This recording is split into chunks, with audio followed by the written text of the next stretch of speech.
From childhood, we're handed a very specific set of instructions. Follow your heart, share your feelings, and let your emotions guide you.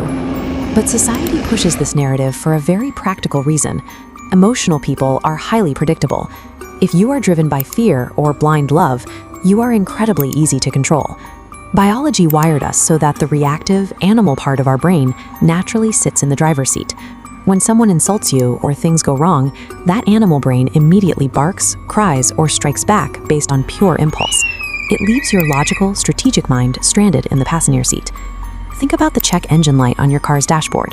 When it flashes, you don't take it as a personal insult or start crying. You read it as a signal that a specific system needs fixing. Pain works the exact same way. If you feel jealous, your internal software is simply pointing out a deficit in your resources. If you feel lonely, it's highlighting a weak social skill. You have to watch the feeling shatter into raw data. Until you stop blindly feeling your reality and start calculating it, you will remain a victim of your environment. You have to decode the signals instead of letting them dictate your actions. Counting to 3 physically forces a neurological shift. It creates the specific window of time your brain needs to shut down the panicked amygdala and reboot your prefrontal cortex, your center for logic. The psychiatrist and concentration camp survivor Viktor Frankl observed a deep psychological truth about this mechanism. He noted that between any stimulus and our response, there is a space, and inside that space lies our absolute power to choose how we react. To actively widen that space, you can use a technique called the third-person glitch. When you say, "I am angry," you fuse your entire identity with that emotion. Instead, describe the event scientifically. John is experiencing anger. This forces your brain to dissociate, turning you from a helpless victim into an objective observer collecting facts. This practice leads to an advanced psychological state the ancient Japanese samurai called mushin, or the void. You cultivate a complete emptiness inside your mind. When there is no ego left to hit, insults and chaos pass right through you without leaving a scratch. Mastering this internal void converts you into the absolute driver of your actions. You are now entirely immune to anyone trying to pull your strings.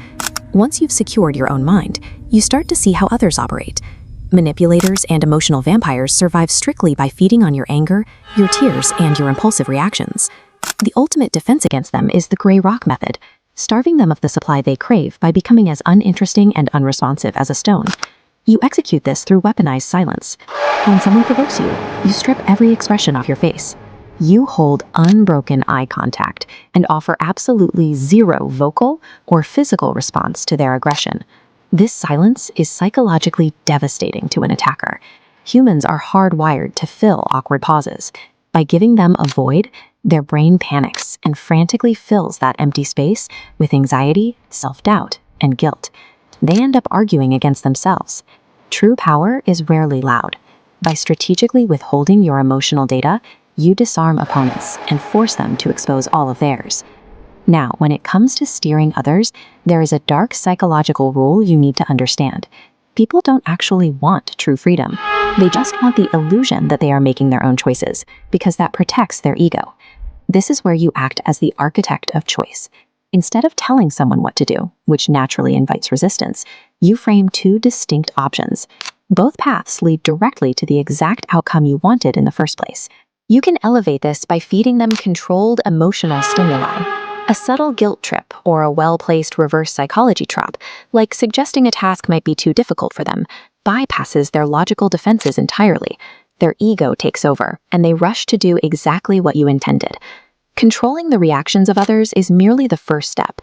When you dictate the parameters of the game, you transition from a passive participant to a strategist who sees the patterns behind the chaos.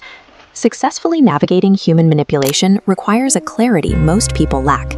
They are blinded by a thought cloud, a dense fog of repeating memories and future anxieties that obscures their immediate reality. Silencing that internal and external noise reclaims cognitive bandwidth normally wasted on anxiety. That mental energy lets you process the subtle shifts in tone, micro-expressions, and environmental cues, usually invisible in the heat of a reaction. To manage this flow of information, implement the brain attic. Consciously filter out useless noise, storing only highly valuable environmental details others miss. By maintaining this framework, the world's chaotic blur sharpens into actionable intelligence. This level of conscious observation is the root of true influence. Those who see the data the rest of the world misses can control what others cannot. This requires the ultimate philosophical tool, memento mori. It is the daily, conscious visualization of your own inevitable death.